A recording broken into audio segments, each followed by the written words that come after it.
Hey everyone, this is Teresa from Base 10 Montessori, and I was thinking about how much we have covered. We just got through Chapter 7 of the Absorbent Mind, and Chapter 7 was all about the spiritual embryo, or psychic embryo, as sometimes it is called. And I thought, well, I threw a lot of terms at you. I put a lot of weird words in front of you, and I thought maybe I need to do a better job of explaining these elements. Because they do get a little bit confusing, and hopefully if I slow down, give a little bit better clarity on those terms, maybe chapter 7 will be a little bit more accessible to you. So this video is all about the 5 elements of the absorbent mind, and then I'm going to give you 5 other important vocabulary terms that will help you kind of tie everything together that we have talked about so far in the first 7 chapters of the absorbent mind. So what are the 5 elements of the absorbent mind? They are the Mneme, the Horme, the Nebulae, the inner teacher, and the sensitive periods. So those are the 5 elements of the absorbent mind. When you go to training, you're going to learn all about this. And so keep that in mind if you are going to training, because there will be a test on it. I promise you, it'll be there. And you're going to want to write a really long essay about them. So let's get to defining some of these words. The first is the Mneme. The Mneme I find is the easiest one to remember because it starts with the letter M. So if I connect that to memory, we've got it. I can remember this one. The Mneme is the unconscious memory. It's that unconscious mind. So this Mneme absorbs all experiences and engraves it into an individual's life. And this happens really in the 0 to 3 age group. That's when that unconscious mind happens, right? If you think back, when did I have my first memory? It's usually about the age of 3. That's about the time you start remembering things. And so before that, we have this unconscious memory. But Maria Montessori said, just because you can't remember it doesn't mean it's not a part of your life. But it does happen in this creation stage of the first plane of development, and it does stay with us in a way that is unconscious. And if this sounds very Freudian, like I said in chapter 7, it's because there is a lot of Freudian in this idea here. So this memory is one that is felt with an unexplainable knowledge or a vibe. It can be thought of as a biological memory. And somewhere in chapter 4, chapter 5, when I was going over all the biology terms, and I want to say chapter 4, I had a video about the Dark Horse podcast where they were talking about biological memory, and it was really interesting. So go back and watch that. And so there is this different kind of memory that takes place, not just unconscious, but a biological memory, and it is present at birth. And all experiences are stored in this unconscious memory from conception to death. And this unconscious memory connects all humans. So this is what the Mneme is right here. And Maria Montessori said, the things he sees are not just remembered. They form part of his soul. He incarnates in himself all in the world about him that his eyes see and his ears hear. In us adults, the same things produce no change, but the child is transformed by them. So this memory it transforms the child. It's a very different experience, and it'd be interesting to get your thoughts on that. What do you think about the Mneme, that unconscious memory that we don't just forget, right? We might not consciously remember it, but something in our biology, something in our body does remember. And then there's the Horme. Now, the Horme is this divine urge. It's a vital force for growth. And it's a constructive energy that produces that vital urge within a child to develop. They have this urge to develop. And it's a hard one for me to explain, and I thought it might be easier to explain what the opposite of maybe Horme is. And maybe I'm off track here. If you're an AMI trainer and you're listening to this and you're thinking, man, I totally got it way off the mark on this one, let me know down below, leave a comment. But when I was thinking about Horme, and I thought about what the opposite of it would be, I thought of the condition of a failure to thrive. And this happens when there's really no medical basis for a child not to be thriving, and yet they don't have that vital urge, right? Those vital urges aren't showing up. And that failure to thrive we see happening when a child has a lack of connectivity to other human beings. You know, we saw this in orphanages. And if I was to describe the opposite of Horme, I would say it's that failure to thrive. So Horme calls the child into an environment so that he can absorb, adapt, and become human, driving him to fulfill his mental and spiritual faculties. And when we're looking at the children in the orphanages that didn't really have much contact with adults, they weren't having contact with the environment. They were basically just put in cribs and, penned up, right? They didn't have much experience. And that produced a failure to thrive, a failure of connectivity to the environment, to other humans. So we didn't have that vital urge, and you need to have that. And so that is the Horme right there. And this energy is part of what Maria Montessori said is a cosmic plan that begins at conception and cannot be stopped except at death. And sometimes we see with the failure to thrive that in the end it does end up at death. So we have to keep in mind that vital urge is a really important part of development, and we can't see it, but we know that it's there, and we know what happens when it is taken away from the child or repressed. It's very detrimental to development when we don't have that vital urge inside of the developing infant. And then there's the nebulae. So the nebulae, those are the potentialities that exist at birth, but which have not yet been fulfilled. The child will nevertheless experience nebulous urges without form, yet charged with potential energy. And these will have the duty of directing and incarnating in him the form of human conduct, which he finds in his surroundings. So again, he has to be formed by his environment. So this element allows the child to form the characteristics of language, memory, order, reason, and will. And those things I just listed, those are the mental organs. So keep that in mind. We'll come back to that later. And these are the qualities that make him distinctly human.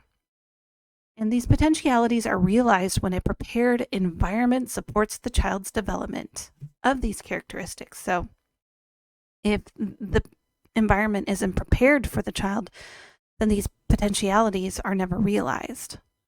So basically what it is you have this operating system the child is born with, and you can only download information through experience with the environment. But because the child is a human and not a computer, he can't discriminate. He can't say, I want to download that language, or I want to download that memory, right?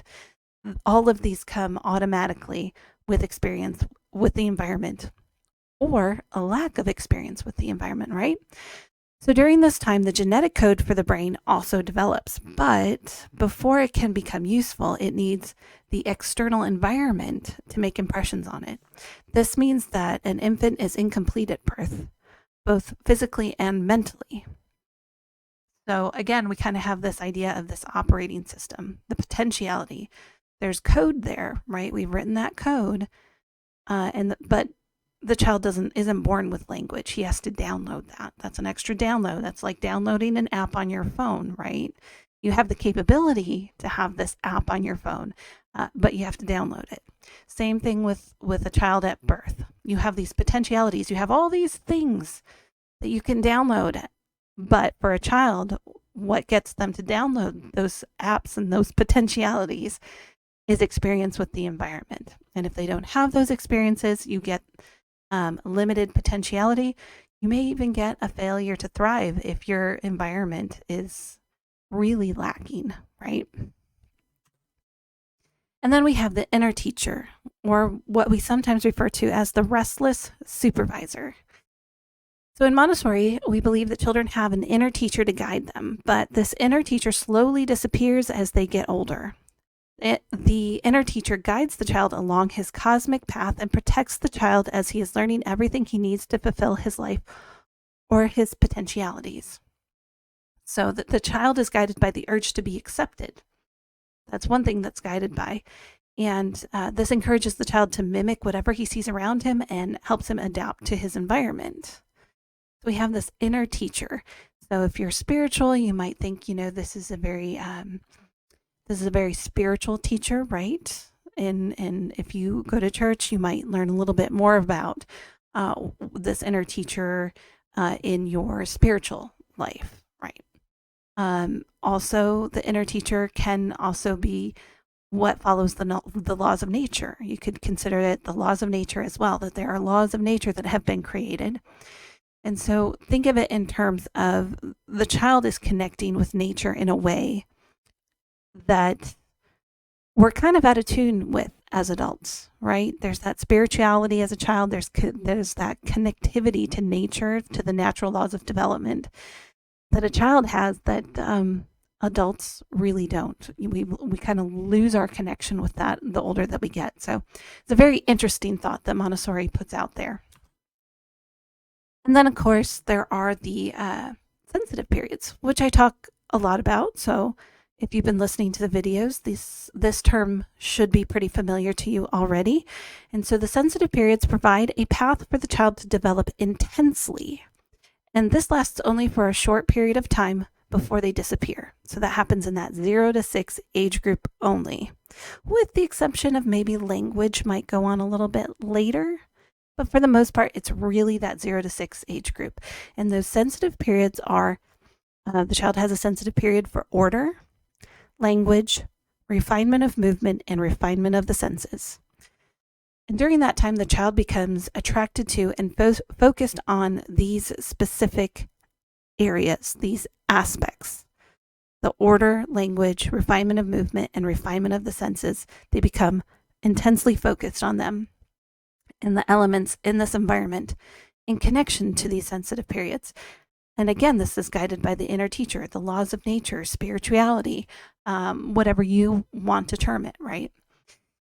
And while each of these sensitive periods unfold in a parallel manner, they kind of at the same time in that 0 to 6 age group, they also have certain moments where the intensity of one is greater than the others, which means that yes, they all happen in that 0 to 6 environment, but you might see some like the sense of order being around 2 years old, or language might be older, a little more towards the 5-year-old, or the refinement of movement is really coming into play around 3 years old. So you're going to start seeing the refinement of the senses around 4 years old. So all of those things happen between the ages of 6, but you're not going to see them happen all at the same time. And now we'll get on to important vocabulary. We just finished the 5 elements of the absorbent mind. So let's go on to some of the important vocabulary that I'm including in this video. And the absorbent mind is going to be the first term because that seems to be the most important thing. It is what the book is titled after, right? And then we have the mental organs, sensorial impressions, spiritual embryo, and adaptation. So those are the 5 terms I want to discuss in this video as well. So the absorbent mind. And I'm trying to limit my definition here because honestly, it takes the entire book, The Absorbent Mind, to describe the absorbent mind. So narrowing it down to a small definition is a little bit tricky, but I'll try to do my best. So here we have, unlike an adult who acquires knowledge, the child absorbs it naturally, directly into his psyche. The adult must make an effort to learn, while the child learns from an unconscious absorption of his environment. So that, in a nutshell, is the absorbent mind, and now it's found only in that 0 to 6 age group. Again, it's very limited. So the child absorbs everything, all the information provided to his senses, without effort or fatigue. Although genetics do play a part in dictating the process of absorption. So genetics play a part, absolutely. And, if you're thinking, well, I've seen a child between the ages of 0 to 6 become exhausted. What do they mean exhausted? Well, it's the process of learning, right?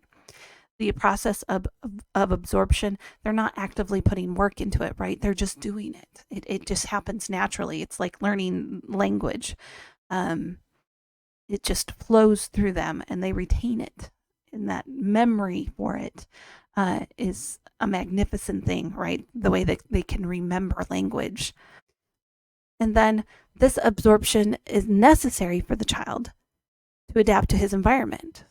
So one of the key elements of the absorbent mind is it's there to help the child adapt. He comes into this world. It's a scary, crazy, confusing world. How is he ever going to adapt? But he does because he has this absorbent mind. And regardless of the condition of the environment, the child's mind will absorb what is around him. And this means that the child absorbs his environment without discrimination. And I will use Maria Montessori's example of the sponge. The absorbent mind is a sponge. And that means that if you put the sponge in clean water, that sponge will absorb all that clean water. However, if you put the sponge in dirty water, the sponge is going to absorb any of the clean water and the dirty water. It can't discriminate. It's just going to soak it up. And that's why we have to have a prepared environment for the child, because we want to be careful what the child is absorbing. So that is at least the basic idea of the absorbent mind right here. And then we have the mental organs, and some examples of the mental organs that I talk about a lot are language, order, memory, reason, and will. And we talked a lot about those mental organs in the spiritual embryo in chapter 7 that we just did. So when we're talking about these mental organs, we're talking about these things we can't really see, but we can see the expression of it.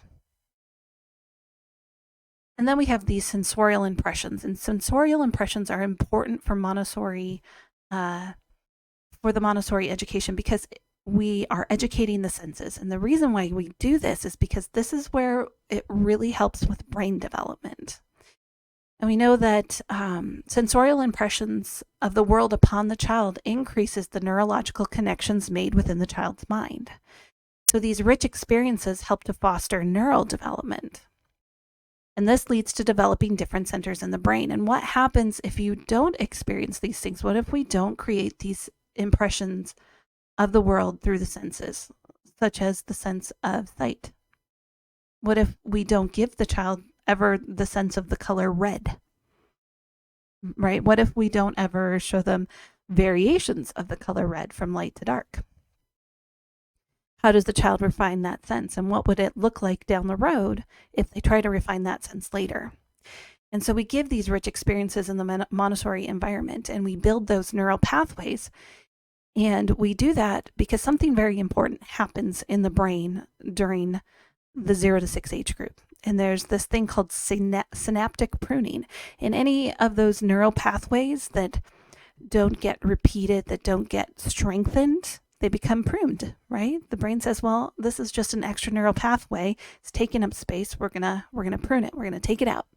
And that's why we really want to develop those pathways, even if it seems like, well, is the child actually going to retain anything if we introduce it at this point in their life? And the answer is yes. We're building the neural pathways, and those neural pathways, when they are strengthened, will not be pruned. And so while it may seem like that information is kind of dormant at times in their life, it's still there. And when they go back to learn things, let's say color theory, or let's say mathematics, or anything like that, we have that neural pathway built. We built it through impressions with the world, sensorial impressions, and they're going to stay with the child. So these sensorial impressions help the child acquire various abilities that help them adapt and form neurological webs in the brain that will last a lifetime. And this is a paraphrase from my trainer, Christina De Leon, from the Montessori Institute of San Diego. And if the child's environment does not support sensorial impressions and these sensitive periods, especially that sensitive period for the refinement of the senses, the child will struggle to develop to his fullest potential. And again, there's that word potential, which takes us back to the term nebulae, right? We want to fulfill these potentials. We have these potentialities. And if the prepared environment doesn't support it, we might still develop, right? But we're not going to develop to our fullest potential. And sensorial impressions really help us develop to the fullest potential. And of course, the spiritual or the psychic embryo, it is a strange term. In reading through the book the first time, it's like, I don't really understand what this means. But now we've made it through the book up through chapter 7, the spiritual embryo chapter, and hopefully you feel like you have a good concept of what it's all about. So if not, let me try and help you out just a little bit more here. Dr. Maria Montessori proposed the idea that humans have 2 embryonic periods. So they have that physical prenatal period, and then there comes a psychic postnatal period right after birth. And the concept of a psychic embryo, sometimes referred to as a spiritual embryo, refers to the inner development of the mental organs. So those are the language, memory, order, and reasoning, and you could also put the development of the will as part of those mental organs. And these organs are not visible. They're not visibly observable, but like I said before, the expression of these organs can become observable as the child develops. And this is really an important part of that spiritual embryo phase, because the human soul is not united to its physical vehicle. And this was said by E.M. Standing in 1957. I think the title of the book is Maria Montessori, Her Life and Work. Excellent book. Go ahead and get that. I really recommend it. And if you're going to training, you really should have it if you're going to training. So the human soul is not united to the physical vehicle when they are born. The child is sparked into motion by the universal energy, right? That energy, and they have these vital urges. And it is during the developmental stages of the psychic embryo that the child's mind becomes connected to his body. So we have, again, when the child is born with this operating system and he starts downloading all these things into his operating system, kind of like downloading an app, right? So when that happens, and the child is getting experience with his environment, he's starting to absorb all these things.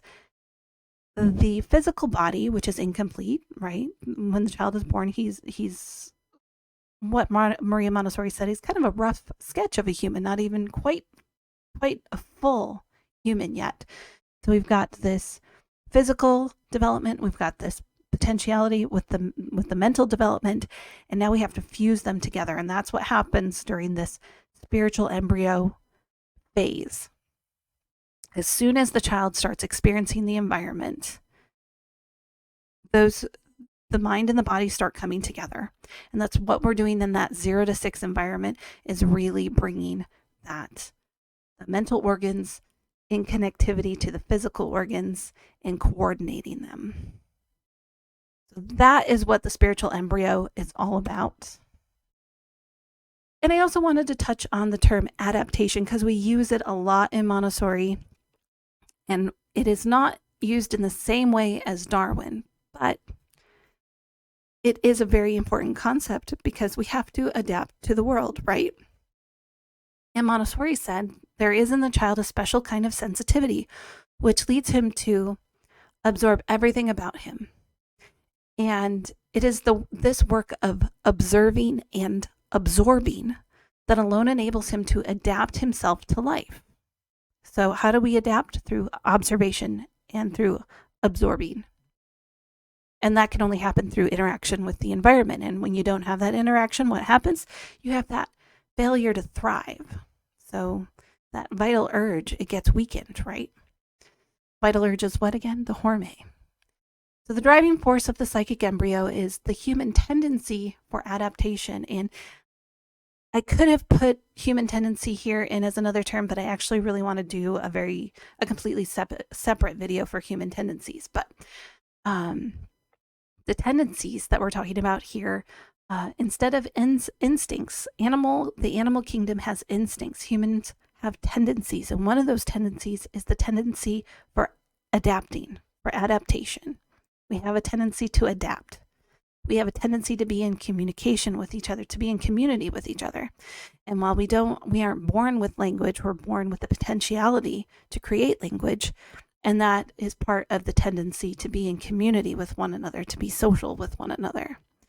And so while animals adapt to the world through genetically predetermined instincts, those instincts are not the same in humans. Humans adapt by observing and absorbing the environment. And that's a human tendency to adapt right there. It's not an instinct. So Montessori said the vital task of infancy is the work of adaptation, which takes the place of the hereditary behavior patterns present in the animal embryos. So instead of these instincts, these behavior patterns in the animal kingdom, we have the tendencies, and that adaptation is an important work. So we come into this crazy chaotic world and we have to adapt. And how do we do that? We do that through the absorbent mind, through observing and absorbing the environment. So anyways, there you go.